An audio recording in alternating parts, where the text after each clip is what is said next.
আলো দেখতে পাচ্ছি, আমি দেখতে পাচ্ছি একটি ঐক্যবদ্ধ বাংলাদেশের প্রতিচ্ছবি।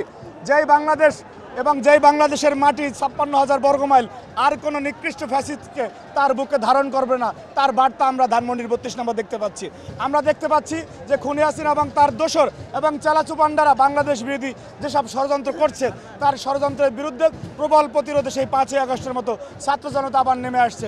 এখানে আমরা আশার আলো দেখতে পাচ্ছি, যে আশার আলো আমাদেরকে শক্তি যোগায়, যে আশার আলো আমাদেরকে বার্তা দেয় যে না, বাংলাদেশের বিরুদ্ধে আর কোনো দাবিদারি শক্তি বাংলাদেশে ইনশাল্লাহ বাস্তবায়ন হবে না।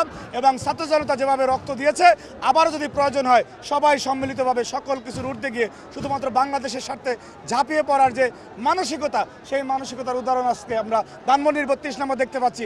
পাশাপাশি আমরা দেখতে পাচ্ছি যে প্রতি সেকেন্ডে সেকেন্ডে যে দাম্ভিকতা, যে অহংকার, যেই রকমের অহংকারের এখানে ছিল, সেই অহংকার প্রতি সেকেন্ডে সেকেন্ডে চূর্ণ হয়ে যাচ্ছে। বাকশাল নেতা শেখ মুজিব এবং তার কন্যা ইতিহাসের নিকৃষ্টতম fascist lady Hitler Sheikh Hasina, তাদের সকল অহংকার প্রতি সেকেন্ডে সেকেন্ডে এখানে ধ্বংস হয়ে যাচ্ছে। এবং আমরা বিশ্বাস করি আর কোনো দানবের বাংলাদেশে জন্ম হবে না, তার বার্তা এখান থেকে ছাত্র জনতা দিয়ে দিচ্ছে। ধন্যবাদ আপনাকে।